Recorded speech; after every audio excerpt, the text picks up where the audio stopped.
মালিক আমার আপনার নামে কসম করলাম, আপনার বান্দা যারা দুনিয়াতে যাবে গো, সামনে ডানে পিছনে বামে চতুর্দিকে আসিয়া আপনার বান্দাকে আমি গোমরা করার চেষ্টা করব। আমার আল্লাহ জানায় দিলেন, শোনো, তুমি বান্দাকে যতই গোমরা করো না কেন, আমার বান্দাকে যতই পথভ্রষ্ট করো না কেন, হঠাৎ করে আমার বান্দার অন্তরে যদি আমি আল্লাহর ভয় আসে, হয়তো কোরআন পড়িয়া, না হয় বয়ান শুনিয়া, না হয় বুজুর্গ কোনো আলেম রে দেখিয়া, না হয় আল্লাহর কুদরত দেখিয়া, আমার বান্দার অন্তরে যদি ভয় আসে, সে যদি হাত মারে শুধুমাত্র বলে মালিক রাব্বানা যালামনা, আমি গুনাহ করে ফেলেছি, তাহলে এই কথা বলতে দেরি হবে, আমি আল্লাহ আমার বান্দাকে মাফ করতে দেরি হবে না। শয়তান বলল ওনাকে গোমরাহ করতেই হবে। এখন গোমরা করার মাধ্যম হলো ওনার তাহাজ্জুদের নামাজ কজা করায় দিবেন, কিন্তু সারা রাত্রে নামাজ পড়েন, 1 মিনিট তো ঘুমান না, কেমনে ওনাকে কজা করাইবেন? কজা করানোর নিয়ম হলো, কোন মানুষ যদি এশার নামাজ পড়া ঘুমায়া যায়, শেষ রাত্রে যদি তাহাজ্জুদের নামাজ পড়ে, এই সময় শয়তান যদি ঘুম পাড়ায়া দেয়, তাহলে ওই বান্দা ঘুম থেকে উঠতে পারবে না। কিন্তু যেই মানুষটা ঘুমাইলই না, তারে তো আর নামাজ কজা করে যাইতো না। আবার সারাদিন নফল রোজা, শয়তান বলল একটা কাজ আছে, রাস্তা বাকি আছে, কি জানো? এই বান্দাকে গোমরা করার একমাত্র মাধ্যম হলো সারা রাত্রে ঘুমায় না, সারা দিন ঘুমায় না, শুধুমাত্র দুপুর বেলায় 2 থেকে 2.5 ঘন্টা সময় ঘুমায়। এই সময় ঘুমের মধ্যে আমি যদি গিয়ে ওনাকে ডিস্টার্ব করি, তাহলে রাগ হয়ে যাবেন, রাগান্বিত হয়ে যাবেন। আর নবীর সাথে শর্ত হলো উনি জীবনে কোনোদিন রাগ করতে পারবেন না। উনি যদি রাগ হয়ে যান, তাহলে নবী হতে পারবেন না। এই জন্য জালকিফিল আলাইহিস সালাতু ওয়াস সালাম পরের দিন দুপুর বেলা যেই মাত্র ঘুমাইলেন, এই সময় বড় শয়তান একজন বৃদ্ধ মানুষের সুরত ধরিয়া জালকিফিলের বাসার ভিতরে ঢুকে গিয়া বললেন, ও আল্লাহর বান্দা, আমি একজন অসহায় দুর্বল মানুষ, আমার বাড়ির কিছু জমিন আছে, আরেকজন আল্লাহর বান্দা জোর দখল করিয়া নিয়ে গেছে, এই জন্য আমি আপনার কাছে আসলাম, মেহেরবানি করে আপনি বিচার করিয়া দাও। এইভাবে বলিয়া বিস্তারিত বললেন, এই জায়গার মালিক আমি না, আমার বাবা ছিলেন, দাদা ছিলেন, পরদাদা ছিলেন, এই জায়গার ফরসা আমার নামে, এই জায়গার নামজারি আমার নামে, এই জায়গার খাজনা দেওয়া আমার নামে, অর্থাৎ পুরা জায়গাটাই হলো আমার, কিন্তু আমার লাগা বাড়ির যিনি আছেন, এই বান্দার শক্তি বেশি, আমার জায়গাটা সে নিয়ে গেছেন, এই জন্য আমি আপনার কাছে বিচার চাইলাম, দয়া করে আপনি আমাকে বিচার কইরা দেন। আমার কথা যদি আপনারা বুঝা থাকেন, এবার বলেন দেখি, এই বেচারা জাগার বিচার চাইতে আসছে না আল্লাহর বান্দারে রাগ উঠাইতে আসছে? জালকিফিল আলাইহিস সালাম বললেন, শোনো, আগামী কালকে তুমি আসবা, তাহলে আমরা তোমার বিচার কইরা দিব। আগামী কালকে তুমি আসলে আমি যেই সময় বিচার করার জন্য বসি, এই সময় তুমি আসবা, তোমার বিচার কইরা দিব। এই কথা বলিয়া ওনাকে বিদায় কইরা দিলেন। এই কথা বলতে বলতে ঘুমের টাইম অতিবাহিত হয়ে যায়। আল্লাহর বান্দা আর ঘুমাইলেন না, এমনি ঘুম থেকে জাগ্রত হইয়া মিসওয়াক করিয়া, ওযু করিয়া, 2 রাকাত সালাতুল হাজত নামাজ পড়িয়া উম্মতের কাজের জন্য বাহির হয়ে গেলেন। এই দিন আর ঘুমাইলেন না। পরের দিন আবার চলে আসলো, যেই মাত্র ঘুমাইবার টাইম আসলো, সারা দিন অপেক্ষা করলেন, এই বৃদ্ধ বাবাজি আর আসলো না, কারণ উনি তো বৃদ্ধ না, উনি তো শয়তান। আল্লাহর বান্দাকে রাত উঠাইবার জন্য চেষ্টা করতেছে, সারা দিন অতিবাহিত হয়ে যায়, কিন্তু আসে না। 2 নম্বর দিন জালকিফিল যেই মাত্র ঘুমাইবার টাইমে, দুপুর বেলা যেই মাত্র বাসায় ঢুকলেন, সারা দিনও ঘুম নাই, সারা রাত্র ঘুম নাই। 2 নম্বর দিন যেই মাত্র বাসায় ঢুকলেন ঘুমাইবার জন্য, ওই সময় শয়তান দরজার সামনে আঘাত করলেন, দরজা করলেন, দরজা কইলা দেখলেন গতকালকে যিনি আসছিলেন, আজকেও উনি আসছেন। জালকিফিল বললেন, বাবা, তোমাকে বলেছিলাম না দিনের বেলা আসার জন্য? উনি বললেন, হুজুর জানো, আমার জায়গা যিনি দখল করছেন উনি বড় চালাক। যেই মাত্র দেখলো আমি আপনার কাছে আসছি, সে ভয় পেয়ে যায়, আমাকে বারবার বলল না না বিচার দেওয়া লাগবে না, তোমার জায়গা আমি ফিরে দিব। এই জন্য আমি আশায় আশায় আপনার কাছে আসতে পারছি না। যেই মাত্র আপনি ঘুমিয়ে গেলেন, সে আবার উল্টায় বলে না আমি জায়গা দিব না, এই জন্য আবার আসছি। এইভাবে কথা বলতে বলতে 2 থেকে 2.5 ঘন্টা সময় চলে গেছে, অর্থাৎ ঘুমের টাইম অতিবাহিত হয়ে যায়। জালকিফিল আলাইহিস সালাম বললেন ঠিক আছে বিদায় হয়ে যাও, আগামী কালকে আমি যখন বিচার করার জন্য আসব, ওই সময় তুমি আসবা, আমি তোমার বিচার কইরা দিব। জালকিফিল এই কথা বলার পরে গল্প করতে করতে করতে 2.5 ঘন্টা অতিবাহিত হয়ে গেছে। 2 নম্বর দিনও জালকিফিলের কোনো ঘুম নাই, কিন্তু রাগ করেন নাই। 3 নম্বর দিন যখন গেলেন বিচার কার্যালয়ে, লক্ষ্য করলেন বৃদ্ধ বাবাজির কোনো খোঁজ খবর নাই। 3 নম্বর দিন দুপুর বেলা জালকিফিল ঘুমাইবার আগে পাহারাদারকে বললেন শোনো, আমি যখন ঘুমায় যাব এখন আমার ঘরের ভিতরে প্রবেশ না করতে পারে, সব জানালা দরজা বন্ধ করিয়া বাহিরে পাহারাদার রাখিয়া ঘুমায়া বললেন আমি ঘুমাই যাইতেছি, কেহ যদি আসে বাহিরে দাঁড় করায় রাখবা, আমি ঘুম থেকে জাগ্রত হওয়ার পরে তখন বলমা। কারণ একটা মানুষ ঘুম ছাড়ার কয়দিন থাকতে পারে? 3 দিন হয়ে গেছে আল্লাহর বান্দার কোনো ঘুম নাই। আমাদের তো 24 ঘন্টা ঘুম না হলে শরীরটা একেবারে দুর্বল হয়ে যায়, আর সহ্য করা যায় না। কিভাবে আমরা সহ্য করব? যাই হোক, জালকিফিল আলাইহিস সালাতু ওয়াস সালাম 3 নম্বর দিন যেই মাত্র ঘুমায়া গেলেন, লক্ষ্য করলেন ওই বৃদ্ধ বাবাজি আবার ঘরের ভিতরে ঢুইকা গেছে। জালকিফিলকে ডাকতেছে হুজুর দরজা খুলো। এই কথা বলার আগেই শয়তান ভিতরে ঢুইকা ওনার মাথায় হাত দিয়ে বলেন হুজুর একটু জাগ্রত হন, আমি বিচার নিয়ে আগমন করেছি। জালকিফিল আলাইহিস সালাতু ওয়াস সালাম লক্ষ্য করলেন ওই বুড়া বেচারা যে 3 দিন আগমন করেছিল আজকে আগমন করেছে। ঘুম থেকে জাগ্রত হয়ে লক্ষ্য করলেন ডানে জানালা, বামে জানালা, সামনে দরজা সবগুলি বন্ধ। এই বেচারা ভিতরে ঢুকলো কেমন করে? জালকিফিল বললেন হ্যাঁ আমি বুঝেছি, আপনি মানুষ না, আপনি হলেন শয়তান, আমাকে ধোঁকা দেওয়ার জন্য আগমন করেছেন। এবার শয়তান বললেন হুজুর এই 3 দিন আপনাকে কষ্ট দিলাম, আপনি রাগ করছেন না? এই যে রাগ করছেন না, আপনি ফাঁস করছেন, মহান আল্লাহ আপনাকে নবী বানানোর জন্য কবুল করেছে। दर्द दिल किसको कहो कोई तो गमखार नहीं, दर्द दिल किसको कहो कोई तो गमखार नहीं, ऐ खुदा तेरे सिवा कोई मददगार नहीं,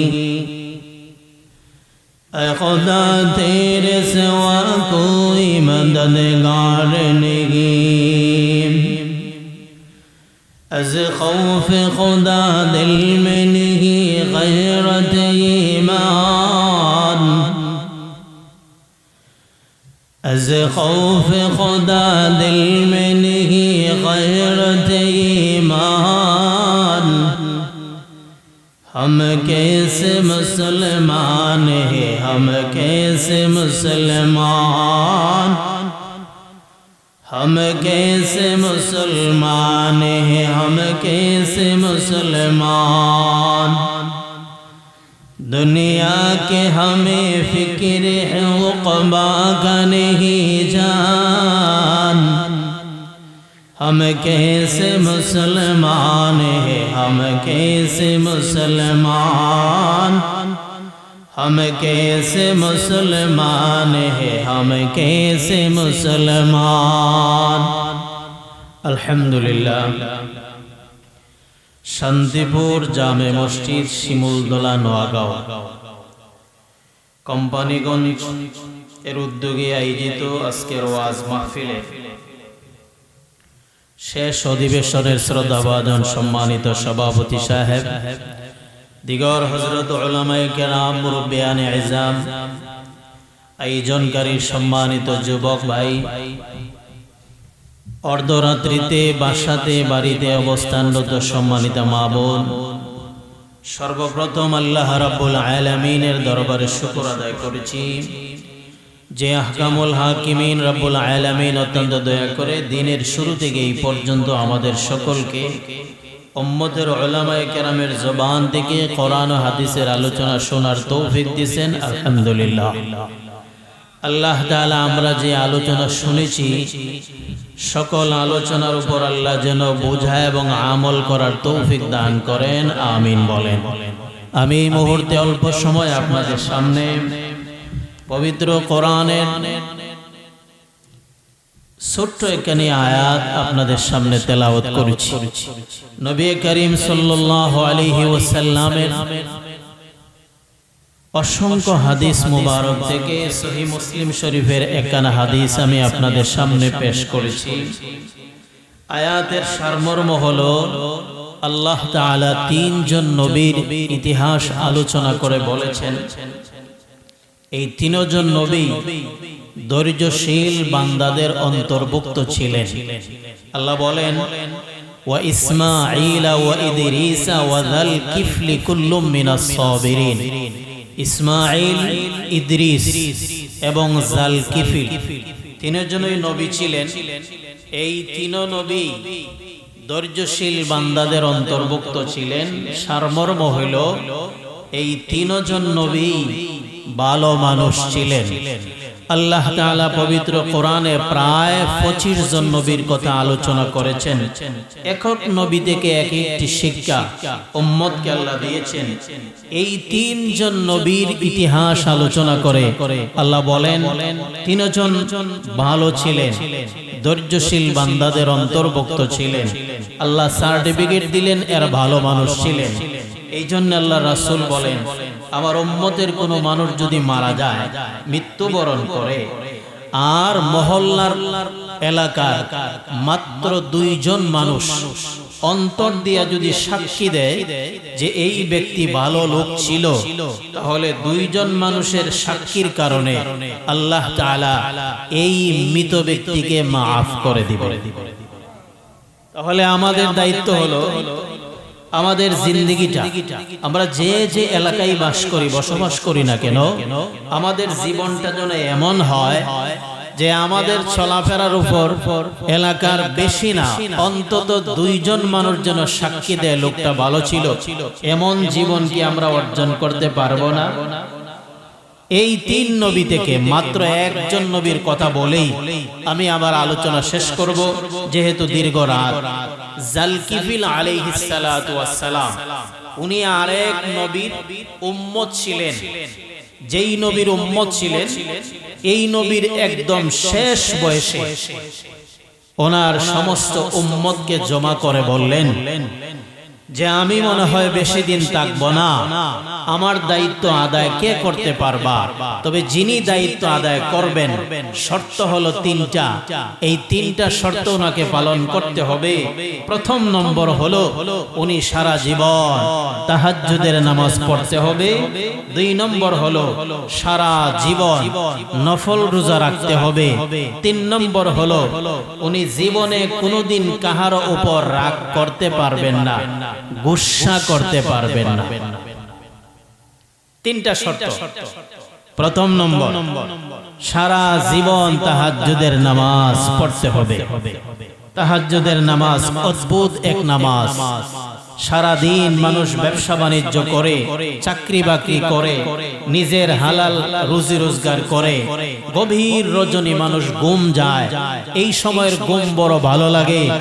এই সময় আল্লাহ তাআলা প্রথম আসমানে আয়েশা বান্দাদেরকে ডাকেন, আলা আমি মুস্তাগফিরিন ফাগফির লাহু, আসুনি কে হো আমার কাছে মাফ চাইবা, আমি আল্লাহ তাআলা মাফ করে দিব। যেই সময় বান্দা ঘুমায় এই সময় আল্লাহ তাআলা আয়েশা বলেন উঠো আমার কাছে চাও, আমি আল্লাহ মাফ করে দিব। সুবহানাল্লাহ। এই জন্য পয়গম্বর আরবি জীবনে কোনোদিন তাহাজ্জুদের নামাজ কাজা করেন ছাড়েন নাই। কোনোদিন যদি কাজা হয়ে যেই ছাইরা দিতেন, কোনো কারণে পড়তে পারতেন না, পরের দিন নবীজি আবার কাজা করে নিতেন। হাদিসে পয়গম্বর বলেন শরফুল মুমিনি সালাতুল লাইল। নবীজি বলেন ও মায়ের উম্মত, আমার উম্মতের সম্মান হলো তাহাজ্জুদের নামাজ। যেই ব্যক্তি লাগাতার তাহাজ্জুদের নামাজ পড়তে পারে, লাগাতার যেই ব্যক্তি তাহাজ্জুদের নামাজের অভ্যাস হয়ে যায়, যেই মা বোনেরা তাহাজ্জুদের নামাজ ছাড়ে না, ছাড়ার মতো অভ্যাস নাই, সব সময় পড়ে অথবা অধিকাংশ সময়ই পড়ে, এই জমানায় এরা আল্লাহর ওলি হওয়ার ব্যাপারে বিন্দু মাত্র সন্দেহ নাই। নবীজির সাহাবী মুআবিয়া রাদিয়াল্লাহু তাআলা আনহু, বড় সাহাবী, যেই মুআবিয়াকে পয়গম্বর একটা উপাধি দিয়েছিলেন, আলহামু উম্মতি মুআবিয়া ইবনে আবি সুফিয়ান। আমার উম্মতের ভিতরে ধৈর্যশীল যিনি, উনি হলেন সবচেয়ে বেশি ধৈর্যশীল মুআবিয়া রাদিয়াল্লাহু তাআলা আনহু। সেই মুআবিয়া রাদিয়াল্লাহু তাআলা আনহু যেদিন থেকে মুসলমান হয়েছিলেন, এরপর থেকে কোনোদিন তাহাজ্জুদের নামাজ কাজা হয় নাই। হঠাৎ করে একদিন তাহাজ্জুদের নামাজ কাজা হয়ে গেল। যেই দিন তাহাজ্জুদের নামাজ কাজা হয়ে গেছে, এই দিন মুআবিয়া ফজরের নামাজের সময় জাগরত হইয়া ফজরের নামাজ আদায় করিয়া এমন ভাবে কান্নাকাটি শুরু করলেন, কানতে কানতে কানতে কানতে একবারে দাড়ি পর্যন্ত ভিজিয়া যায়। সারাদিন কান্নাকাটি করার পরে এমনকি সারা রাত্র গেছে।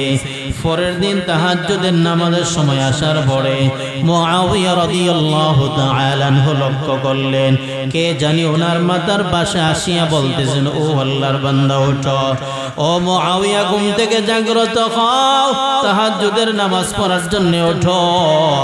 মুআবিয়া রাদিয়াল্লাহু তাআলা আনহু তাহাজ্জুদের নামাজ পড়ার জন্য উঠলেন। ওঠার পরে বললেন, ও ভাইজান, আপনি আমার প্রতি বড় রহম করলেন, তাহাজ্জুদের নামাজের সময় আপনি আমাকে উঠাইয়া দিলেন, আপনি আমার জন্য বড় ভালো কাজ করেছেন, এই জন্য আপনাকে জাযাকাল্লাহ, এই জন্য আপনাকে ধন্যবাদ দিলাম। ওই ব্যক্তি বললেন, মুআবিয়া, না না, আমাকে ধন্যবাদ দেয়া কোনো লাভ নাই, আমি তোমার লাভ করি নাই, আমি তোমার লস করেছি। মুআবিয়া রাদিয়াল্লাহু তাআলা আনহু বললেন, কি বলো? তাহাজ্জুদের নামাজের সময় আপনি আমাকে জাগ্রত করে দিয়েছেন, এর চাইতে লাভ তো আমি আর কোনো কিছু দেখতে পারি না। তাহলে তুমি যে বলতেছো আমার ক্ষতি করলা, এর কারণটা কি, তোমার পরিচয়? ওই ব্যক্তি বললেন, মুআবিয়া শোনো, আমি আর কেহ নয়, আমার নাম হলো শয়তান, আমার নাম হলো শয়তান। আপনারাই বলেন, শয়তান মানুষের বন্ধু না দুশমন? শয়তান হলো মানুষের দুশমন। কিন্তু তাহাজ্জুদের সময় মুআবিয়া রাদিয়াল্লাহু তাআলা আনহুর সামনে আসিয়া নবীজির সাহাবী তাহাজ্জুদের নামাজের সময় উঠাইয়া দিলেন। এরপরে বললেন, আমি তোমার লাভ করি নাই, আমি তোমার লস করছি। মুআবিয়া রাদিয়াল্লাহু আনহু বলেন, তোমার পরিচয় যদি শয়তান হয়, তাহলে তোমার কাজ তো হলো মানুষকে নামাজ না পড়াইয়া ঘুম পাড়াইয়া দেওয়া, কিন্তু তুমি দেখে আমাকে জাগ্রত করে দিলা, এর কারণটা কি? শয়তান বললেন, মুআবিয়া শোনো, আমি হলাম শয়তান, সব সময় চেষ্টা করি মানুষকে যেন ক্ষতি করতে পারি, কিন্তু কোন সময় যদি দেখি ক্ষতি না করতে পারি, তখন সময় চেষ্টা করি বান্দা যে ইবাদত করতেছে, কোন ইবাদতের মধ্যে সওয়াব কম, এইটা যেন করে, যে ইবাদতের মধ্যে সওয়াব বেশি, এই জায়গায় যেন বান্দা বসতে পারে না, এই জায়গায় যেন বান্দা আমল করতে পারে না, এই জায়গায় আমি চেষ্টা করতেছি। মুআবিয়া বললেন, ও ইবলিস শয়তান, এই তাহাজ্জুদের সময় তুমি আমাকে ঘুম থেকে জাগ্রত করে দিলা, এর চাইতে বড় উপকার তো আর কোনো কিছু হইতে পারে না। তাহলে তুমি আমার লস করলা কেমন করে? শয়তান বললেন, মুআবিয়া শোনো, গত রাত্রে তুমি তাহাজ্জুদের নামাজ পড়তে পারো নাই, তোমার কোনো দোষ নাই রে। আমি নিজেই তোমাকে ঘুম পাড়াইয়া দিয়েছিলাম তুমি যেন তাহাজ্জুদের নামাজ না পড়তে পারো, কিন্তু না পড়ার কারণে তুমি ফজরের সময় ঘুম থেকে জাগ্রত হইয়া ফজরের নামাজ পড়িয়া সারাদিন এমন ভাবে কান্নাকাটি করছো। আমি লক্ষ্য করে তাকায় দেখলাম তাহাজ্জুদের নামাজ না পড়লে যেই পরিমাণ সওয়াব তুমি পাও সারাদিন কান্নাকাটি করার কারণে, এর চাইতে আল্লাহ তাআলা তোমার মর্যাদা 1000 গুণ বাড়াইয়া দিছে।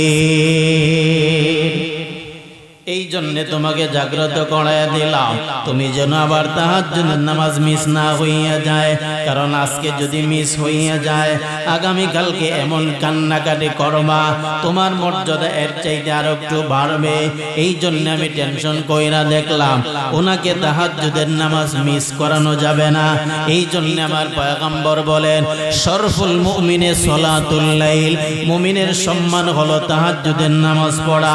আল্লাহ তাআলা হাসরের ময়দানে গোটা দুনিয়ার সকল মানুষ হাসরের ময়দানে দণ্ডমান হয়ে যাওয়ার পর আমার আল্লাহ তাআলা দুনিয়ার সকল বান্দাদের সামনে আল্লাহ ঘোষণা করবেন, এমন কোন বান্দা আসেনি যেই বান্দার কোনো হক আমি আল্লাহর উপর বাকি রয়ে গেছে। কোন মানুষ মাথা বেড়া মারা দাঁড়াইবে না, দাঁড়ানোর মতো সাহস করবে না। গোটা বাসা কয়েকজন মানুষ মাত্র দাঁড়াবে, ওই মানুষগুলো হলো তাহাজ্জুদের নামাজ পড়নেওয়ালা। এই মানুষগুলি 5 ওয়াক্ত নামাজ পড়ার পর যতই ব্যস্ত না হয় না কেন, যতই লম্বা সফর হয় না কেন, যতই কষ্ট হয় না, এই মানুষগুলি তাহাজ্জুদের নামাজ জীবনে কোনোদিন ছাড়েন নাই। হঠাৎ করে যদি মিস হইয়া যায় এরপরও কাজা করার চেষ্টা করেন। এই রকম কিছু মানুষ হাসরের ময়দানে দাঁড়াবেন আল্লাহ তাআলা ঘোষণা দেওয়ার পরে। এরপরে আমার আল্লাহ বলবেন, শোনো তোমরা আমি আল্লাহকে রাজি এবং খুশি করার জন্য আরামের ঘুম হারাম করিয়া ঠান্ডার মৌসুমে ঠান্ডা পানি দিয়া ওযু করিয়া যেই মাত্র তোমরা তাহাজ্জুদের নামাজে দাঁড়াইছো আমি আল্লাহ ওই সময় খুশি হয়ে গিয়েছিলাম। আজকে হাসরের ময়দানে আমি বললাম আমি আল্লাহর কাছে কোনো হক থাকলে তোমরা দাঁড়াইতে পারো। এই কথা বলার পরে মাত্র কয়েকজন মানুষ দাঁড়ায়া ওই মানুষগুলি বললেন, প্রভু আমরা দাঁড়াইলাম, আমরাই আপনার কাছে কিছু পাওনা আছে। আমার আল্লাহ তাআলা বলবেন, যাও যাও, এত কঠিন ময়দানে, যেই ময়দানের মতো আর কোনোদিন ময়দান হবে না, যেই দিনের মতো আল্লাহ রাগান্বিত আর কোনোদিন হবে না, যেই দিনের মতো নবীরা পর্যন্ত টেনশনে পড়া যাবে, জাহান্নাম সামনে হাজির হয়ে যাবে, জান্নাতের কোনো খোঁজ খবর নাই। সারা গোটা ওই হাসরের ময়দানটা উত্তপ্ত অবস্থায় থাকবে। মা এবং সন্তানের পরিচয় থাকবে না, বাবা ছেলের পরিচয় থাকবে না, বন্ধু বান্ধবের পরিচয় থাকবে না। এই সময় আল্লাহ তাআলা বলবেন, ও বান্দা তুমি তোমার হক আমি আল্লাহর উপর রয়েছে, তুমি দাঁড়াও। এরা হলো তাহাজ্জুদ পড়নেওয়ালা। আমার আল্লাহ বলবেন, দাঁড়াও, আমি আল্লাহ তাআলা আজকে তোমাদেরকে বিনা হিসাবে মাফ করিয়া এই হাসরের ময়দানের শাস্তি থেকে মুক্তি দিয়া আমি আল্লাহ তাআলা তোমাদেরকে বিনা হিসাবে বেহেশতি বানায়া দিলাম। এই জন্য মুসলমান যুবক ভাই ও সাদাদারিওয়ালা মুরব্বিরা, পর্দার আলের অবস্থান তো মা আমার বোনেরা শোনো, তাহাজ্জুদের নামাজ যদি সম্ভব হয় সারবানা। ওই জালকিফিল আলাইহিস সালাতু ওয়াস সালামের যিনি নবী, উনি বললেন এমন একজন মানুষ দাঁড়াও যিনি আমার দায়িত্ব আদায় করবেন, কিন্তু দায়িত্ব আদায় করার জন্য শর্ত হলো 3টা। 1 নম্বর শর্ত হলো তাহাজ্জুদের নামাজ ছাড়তে পারবেন না। 2 নম্বর হলো সারা জিন্দেগি নফল রোজা রাখতে হবে। 3 নম্বর হলো এই মানুষ কোনোদিন রাগান্বিত হতে পারবেন না, ব্যক্তিগত বিষয় নিয়ে রাগ করতে পারবেন না, সামাজিক কোনো বিষয় নিয়ে রাগ করতে পারবেন না, সারা জিন্দেগি ধৈর্য ধারণ করতে হবে। এই হাজার হাজার মজমুআর ভিতরে ওনার যত মুরিদান ছিল একজনও দাঁড়ায় নাই, সাহস নাই। হঠাৎ করে একজন দাঁড়াইলেন, ওনার নাম জালকিফিল, একদম হালকা পাতলা মানুষ। উনি দাঁড়ায় বললেন, আমি আপনার দায়িত্ব আদায় করব, এই 3টা শর্ত আমি পালন করব, আল্লাহ তাআলা যদি আমাকে তৌফিক দান করেন। নবী বললেন আজকের জন্য বয়ান শেষ, সকলেই বাড়িতে চলে যাও, আগামীকালকে আমার বয়ান করা হবে।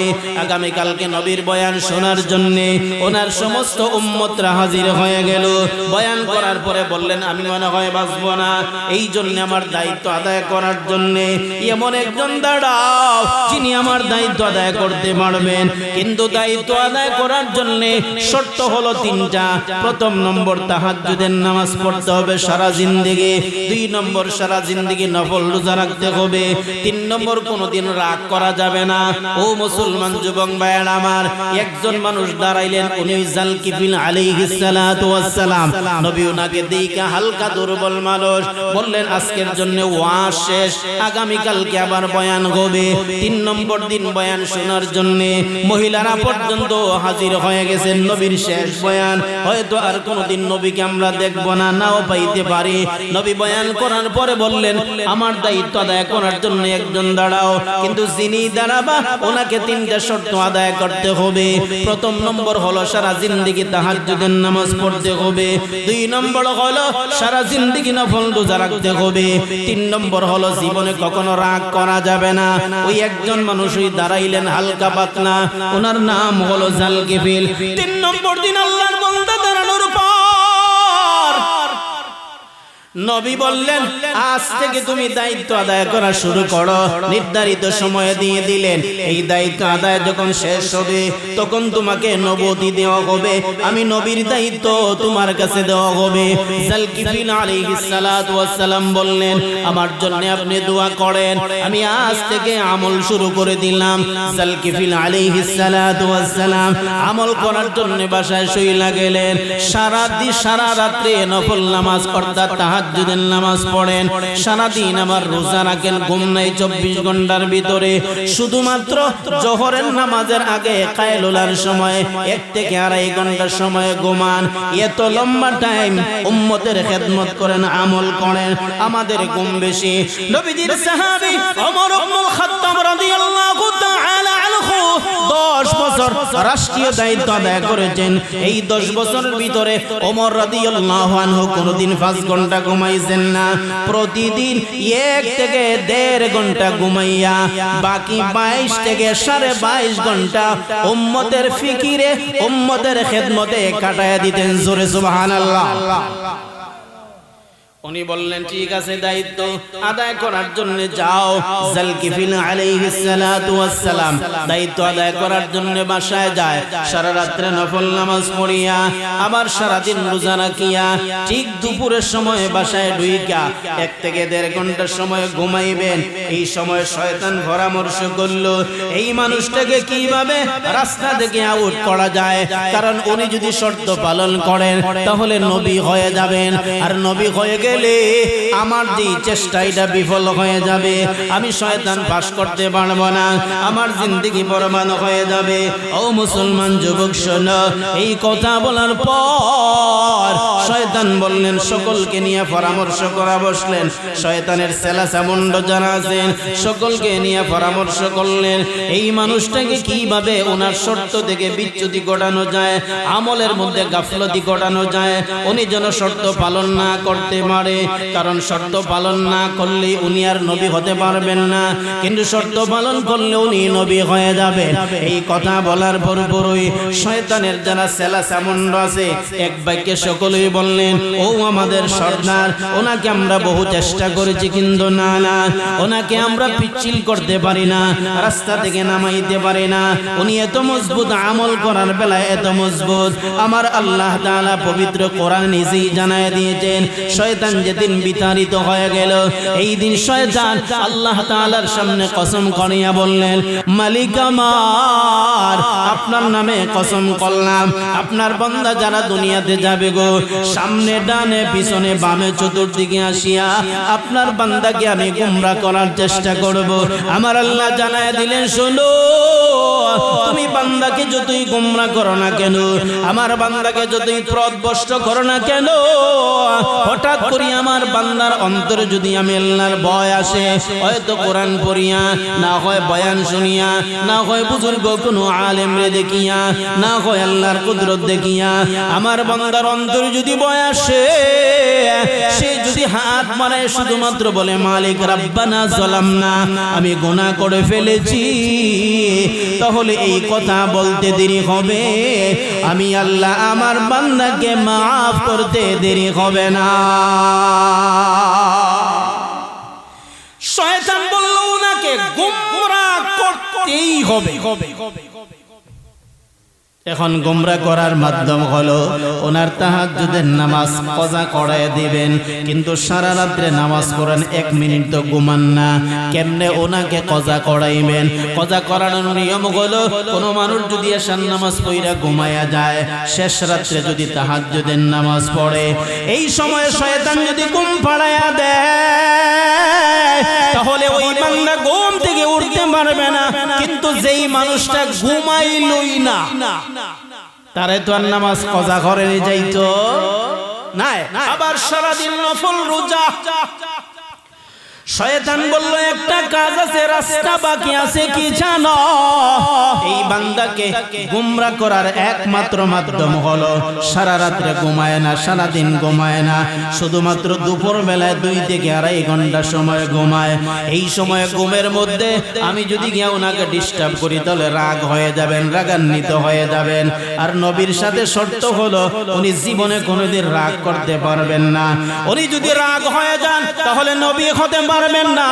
এই জন্য জালকিফিল আলাইহিস সালাতু ওয়াস সালাম পরের দিন দুপুর বেলা যেই মাত্র ঘুমাইলেন, এই সময় বড় শয়তান একজন বৃদ্ধ মানুষের সুরত ধরিয়া জালকিফিলের বাসার ভিতরে ঢুকে গিয়া বললেন, ও আল্লাহর বান্দা, আমি একজন অসহায় দুর্বল মানুষ, আমার বাড়ির কিছু জমিন আছে, আরেকজন আল্লাহর বান্দা জোর দখল করিয়া নিয়ে গেছে, এই জন্য আমি আপনার কাছে আসলাম, মেহেরবানি করে আপনি বিচার করিয়া দাও।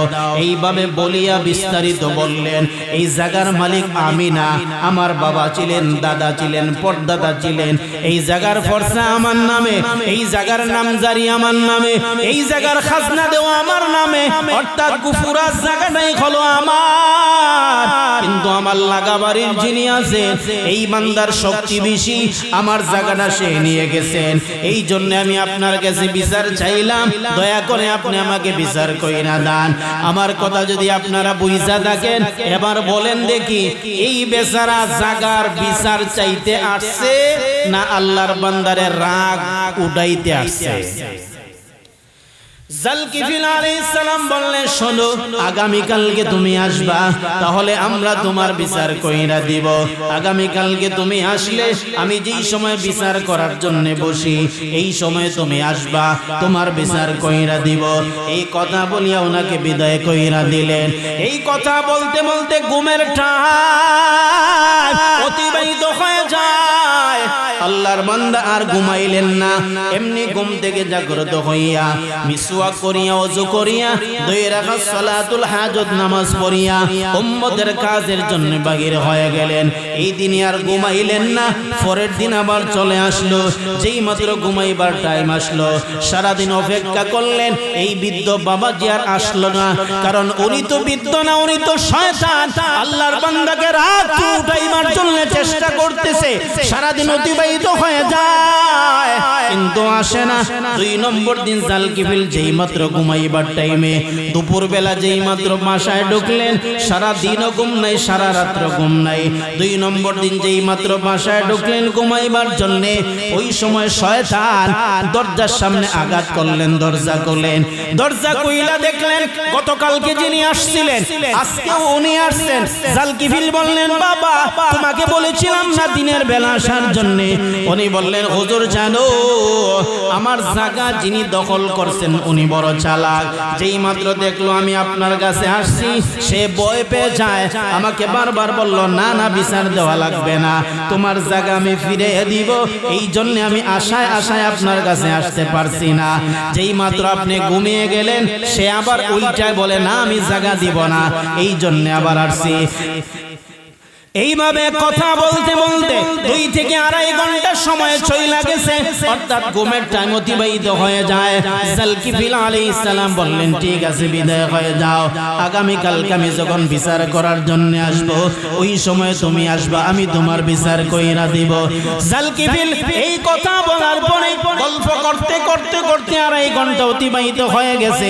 2 নম্বর দিনও জালকিফিলের কোনো ঘুম নাই, কিন্তু রাগ করেন নাই। 3 নম্বর দিন যখন গেলেন বিচার কার্যালয়ে, লক্ষ্য করলেন বৃদ্ধ বাবাজির কোনো খোঁজ খবর নাই। 3 নম্বর দিন দুপুর বেলা জালকিফিল ঘুমাইবার আগে পাহারাদারকে বললেন, শোনো, আমি যখন ঘুমায় যাব কেউ যেন আমার ঘরের ভিতরে প্রবেশ না করতে পারে। সব জানালা দরজা বন্ধ করিয়া বাহিরে পাহারাদার রাখিয়া ঘুমাইয়া বললেন, আমি ঘুমাই যাইতেছি, কেহ যদি আসে বাহিরে দাঁড় করায় রাখবা, আমি ঘুম থেকে জাগ্রত হওয়ার পরে তখন বলমা।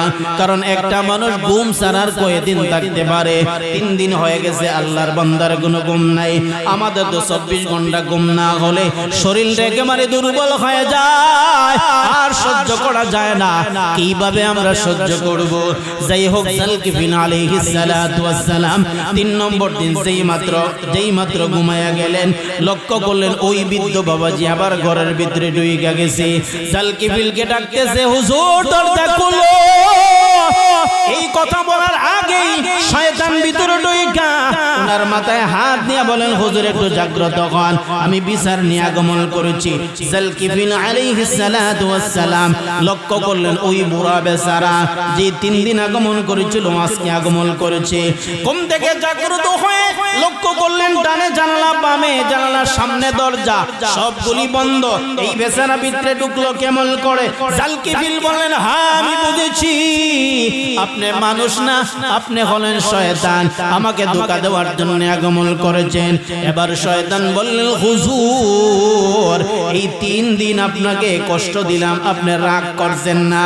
এই যে রাগ করছেন না, আপনি ফাঁস করছেন, মহান আল্লাহ আপনাকে নবী বানানোর জন্য কবুল করেছে। এই জন্য আমার পয়গম্বর বলেন, ও মায়ের উম্মত শোনো, কোন মানুষ যদি রাগান্বিত হয়ে যায় অন্য মানুষকে মারার জন্য, তার মাথার এমন ভাবে রাগ উঠছে যে মার্ডার করে ফেলবে, অন্যকে মেরে ফেলবে, পিস্তল মেরে ফেলবে। এই সময় যদি আল্লাহর ভয় সামনে আনিয়া, হাসরের ময়দানের শাস্তির কথা মাথায় আনিয়া, কবরের শাস্তির কথা মাথায় আনিয়া ওই বান্দা যদি বলে, যা যা তোরে মাফ করে দিলাম, আমি তোমাকে শাস্তি দিব না, কষ্ট দিব না, মারব না, আল্লাহর ভয়ে তোমাকে মাফ করে দিলাম। আমার আল্লাহ তাআলা, আমার নবীজি বলেন, আল্লাহ তাআলা ওই বান্দাকে হাসরের ময়দানে দাঁড় করায়া ওই বান্দাকে বলবেন, ও বান্দা তুমি দাঁড়াও, যেই দিন তোমার রাগ উঠেছিল তোমার ভাইকে মারার জন্য, বউকে মারার জন্য, তোমার মেয়েকে মারার জন্য, ছেলেকে মারার জন্য, কিন্তু আল্লাহ তাআলার ভয়ে তোমার রাগ তুমি কন্ট্রোল করে ফেলেছো, ওই দিন আমি আল্লাহ তাআলা তোমার উপর সন্তুষ্ট হয়েছিলাম। আজকে হাসরের ময়দানে দাঁড়াও, যেই হুর ফরি তোমার ভালো লাগে, এই হুর ফরি লইয়া আমার তৈরি জান্নাতে চলে যাও। এই জন্য আমার ভাইরা, আমার বাবাজিরা, আমার মা বোন যারা আছেন, আমরা আমার এই আয়াত, লম্বা আলোচনা, এই আয়াত থেকে একটা শিক্ষা আমরা যদি নিতে পারি যে নিজের স্বার্থে অথবা ফ্যামিলি বা সমাজের স্বার্থে যেটা অন্যায়, কোনদিন আমরা রাগ করব না, এটা যদি নিতে পারি। এই জন্য শরীয়তের ভাষায় বলা হয় রাগ হলো 3 প্রকার, একটা হলো ওয়াজিব, একটা হলো জায়েজ, একটা হলো হারাম। ওয়াজিব হলো কেউ যদি আল্লাহ রাসূলকে গালি দেয়, কেউ যদি উম্মতের উলামায়ে কেরামদেরকে গালি দেয়, এই সময় যদি আপনার রাগ উঠে না, গুনাহ হবে। এই সময় রাগ উঠা এটা ফরজ, ওয়াজিব, মুমিনের আলামত। একজনে কোরআন শরীফ নিয়ে গালি দিছে, আপনি দেখার সাথে সাথে আপনি কিজিমিজি ডাকতেছেন, যদি তাকে পাইতাম, এটা প্রমাণ হইল আপনার ভিতরে আল্লাহ এবং রাসূলের মহব্বত, পরিপূর্ণ ঈমান রয়েছে। সুবহানাল্লাহ। আর যদি আপনি দেখার পরে বলেন না, গালি দিছে, দেখ তার বিচার আল্লাহ করব, আপনার ভিতরে যে ঈমান নাই, এটা হলো তার প্রমাণ। আরেকটা হলো জায়েজ। আমি আপনাকে গালি দিলাম, আপনি আমাকে একটা গালি দেওয়া জায়েজ আছে। আমি আপনাকে দুইটা গালি দিলাম, দুইটা গালি আপনি আমাকে দেওয়া জায়েজ আছে। তবে আপনি চাইলে মাফও করতে পারবেন, এটা আপনার অধিকার, কিন্তু শরীয়তের ভাষা হলো জায়েজ আছে। আর আরেকটা হলো রাগ হারাম, রাগ করা হারাম। আপনি রাস্তা দিয়ে যাইতেছেন, এক দেখলেন রাস্তার মধ্যে ময়লা আবর্জনা, এই যে গালি শুরু করলেন। গেছেন আপনি মসজিদে, গিয়া দেখলেন মসজিদের কর্নারে হালকা ধুলাবালি ময়লা, মুয়াজ্জিনকে গালি দিয়েছেন, ইমামকে গালি দিতেছেন। আপনি বাসা থেকে বাহির হওয়ার পরে আপনার দরজার সামনে দেখলেন সামান্য পরিমাণ ময়লা অথবা সামান্য পরিমাণ নাফাক, আরেকজনের ছোট বাচ্চা সে প্রস্রাব কইরা দিছে, গালাগালি শুরু করলেন। এই ধরনের গালাগালি করা, এই ধরনের রাগ করা, এটা হলো শরীয়তের পরিভাষায় হারাম, করলে গুনাহ হবে। নবীজির সাহাবী, নবীজির কলিজার টুকরা ইমাম হাসান রাদিয়াল্লাহু তাআলা আনহু, হাসান রাদিয়াল্লাহু আনহু, যে হাসানকে পয়গম্বর বলেছেন জান্নাতি, জান্নাতি যুবকদের সর্দার। শুধুমাত্র তাই নয়, যে হাসান রাদিয়াল্লাহু তাআলা আনহুর ব্যাপারে পয়গম্বর অসংখ্য অগণিত সুসংবাদ নিয়েছেন। এই হাসান রাদিয়াল্লাহু তাআলা আনহু 6 মাস রাষ্ট্রীয় দায়িত্ব পালন করেছেন। ওই 6 মাস দায়িত্ব পালন করার সময় একদিনের ঘটনা, ওনার বান্দি, ঘরের মহিলা, কাজের মহিলা হাসান রাদিয়াল্লাহু তাআলা আনহু সারাদিন রাষ্ট্রীয় দায়িত্ব আদায় করিয়া বিকাল বেলা যেই মাত্র ঘরে আসলেন, আসরের নামাজ আদায় করবেন, কিন্তু ওযু নাই। বান্দিকে বললেন আমাকে পানি দাও, আমি ওযু করব, দয়া করে আমাকে পানি দাও, আমি ওযু করব। বান্দি শুধুমাত্র এক বদনা পানি নিয়ে আসলেন, ঘরে আর কোনো পানি নাই, আশপাশে কোনো পানি নাই, টিপকলে পানি নাই, ডিপকলে পানি নাই, নদীতে পানি নাই, গোটা মদিনা শহরের চতুর্দিকে কোনো পানি নাই, এক বদনা পানি মাত্র আছে। ওই বান্দি পানি নিয়ে বললেন হুজুর নাও, এই পানি আপনি পান করবা, আবার এই পানি দিয়ে ওযু করবা, আবার এই পানি দিয়ে এমন ওযু করবা আসর মাগরিব এশার নামাজ যেন পড়া যায়, কারণ এরপরে বিকল্প কোনো ব্যবস্থা নাই। একটুই আছে তাই এমন করতে হবে, কিন্তু সহজে তাই এমন করা সাহাবায়ে কেরাম মানতে পারতেন না। ওযু করলে সওয়াব বেশি হয়, এই জন্য ও মুসলমান যুবকরা দেখো, হাসান রাদিয়াল্লাহু আনহু বললেন দাও। যেই মাত্র বদনা হাতে দিলেন, আল্লাহ তাআলার কি কুদরত, কেমনে জানি হাত লাইগা এই বদনাটা উল্টিয়া গেছে, সমস্ত পানি নিচে বইরা গেছে।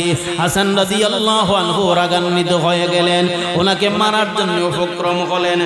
এক বদনা মাত্র পানি আমি পান করব, ওযু করব, 3 ওয়াক্ত নামাজ পড়ব, কারণ বিকল্প কোনো ব্যবস্থা নাই, আর তো পানিও নেই। আরে বান্দি, এমন কাজ তুমি কেমন করে করলে?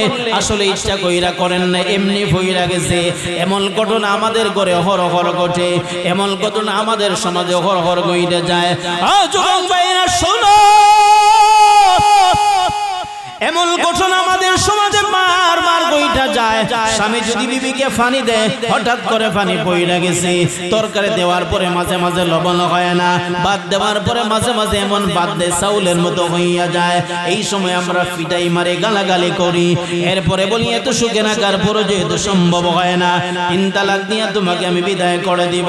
একটু লক্ষ্য করে তাকাও, হাসান রাদিয়াল্লাহু আনহু গরম হয়ে গেলেন, এই বান্দিকে মারার জন্য উপক্রম হয়ে গেলেন। বললেন ওরে বান্দি শুনো, তুমি যে কাজ করলা এটা তো কখনো মেনে নেওয়া যায় না। হাসান রাদিয়াল্লাহু আনহুর চক্ষুটা গরম, একেবারে আগুনের মতো লাল হয়ে গেছে 2টা চক্ষু। এবার বান্দি চিন্তা কইরা দেখলেন, একদিকে মায়ের খাবেন আর একদিকে কি জানি করবেন, তাও তো উনি জানেন না। এই বান্দি ছিলেন কোরআনের হাফিজ, বান্দি জানে নবীজির আওলাদ। যতই বলে না কেন, আল্লাহর কোরআনের আয়াত যখন সামনে আসবে, এই রাগটা মুহূর্তের ভিতরে ঠান্ডা হয়ে যাবে, গুসা থাকবে না, মুহূর্তের ভিতরে খতম হয়ে যাবে।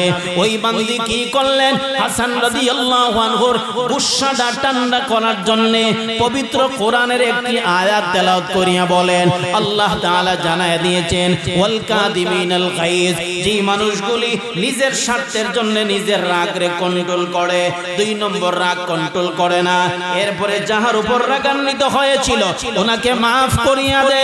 শুধুমাত্র মাফ করে না, ওই বান্দাকে সামান্য সাহায্য পর্যন্ত করে। আল্লাহ তাআলা বলেন আল্লাহু ইউহিব্বুল মুহসিনিন। এই ধরনের মানুষদেরকে আল্লাহ ভালোবাসেন। এটা রাব্বুল আলামিনের সার্টিফিকেট দেওয়া। প্রথম নম্বর হলো রাগরে কন্ট্রোল করা। দুই নম্বর হলো যাহার উপর রাগান্বিত হয়ে গেছো ওনার উপর সামান্য পরিমাণ দয়া এবং ইহসান করা, ওনাকে মাফ করা, এরপরে দয়া ইহসান করা। এমনকি এমন যেই বান্দা অর্জন করে আল্লাহ তাআলার পবিত্র কোরআনের সার্টিফিকেট, এই মানুষকে আল্লাহ তাআলা মহব্বত করেন। এই জায়গায় কোনো সন্দেহ নাই। এই কথা বলার পরে হাসান রাদিয়াল্লাহু তাআলা আনহু সাথে সাথে নিজের রাগরে কন্ট্রোল করে ফেললেন। ওনার চক্ষুটার লাল চিরুটা দূর হয়ে যায়। এরপরে ওই বান্দি বললেন শুধু আপনার রাগ কন্ট্রোল করলে হবে না, আমাকে আপনি মাফ করতে হবে। হাসান বললেন মাফও করে দিলাম। এই মহিলা বললেন হাসান শুধুমাত্র মাফ করলে হবে না, আপনি আমাকে আজাদ করে দিতে হবে, যেহেতু আমি আপনার ঘরের বান্দি। এই কথা বলার পরই হাসান রাদিয়াল্লাহু তাআলা আনহু বললেন ওরে আমার বান্দি শুনো, তোমার উপর রাগান্বিত হয়ে যাওয়ার পরে আমি যেহেতু আমার রাগটারে আল্লাহ তাআলাকে সন্তুষ্ট করার জন্য কন্ট্রোল করেছি, এবার তোমাকে মাফও করে দিলাম। শুধুমাত্র মাফ নয়, তুমি ছিলে আমার ঘরের কামলা, তুমি ছিলে আমার ঘরের বান্দি, তুমি ছিলে আমার ঘরের বুয়া মহিলা, অর্থাৎ সারা জিন্দেগীর জন্য চুক্তিবদ্ধ। আমি আর না রাইকা আজকের জন্য, আজ থেকে এখন থেকে আল্লাহকে রাজি করার জন্য তোমাকে আমি আজাদ করে দিলাম। এই জন্য আমার বাবারা মাগরিব থেকে সুদূর দিন থেকে এই পর্যন্ত আমরা যা বয়ান শুনলাম, একটা সমস্ত বয়ান মুখস্থ রাখা যাবে না, এটা সম্ভব না। আবার সবগুলি একসাথে আমল করাও সম্ভব না। এক একটা দুইটা বিষয় যদি আমল করতে পারি, এইভাবে যদি আমল করে করে যাইতে পারি, আল্লাহ নবী বলেন যে আমলটা অল্প কিন্তু সব সময় করা হয়, এটা আল্লাহর দরবারে বড় দামি। আমরা যদি এই সমস্ত ওয়াজ থেকে এক দুইটা কথার উপর আমল করতে পারি, আমাদের জিন্দেগিটা কামিয়াব হয়ে যাবে, আমাদের জিন্দেগিটা সফল হয়ে যাবে। আল্লাহ তাআলা আমাদেরকে কবুল করুন। সূরা আমিন বলেন।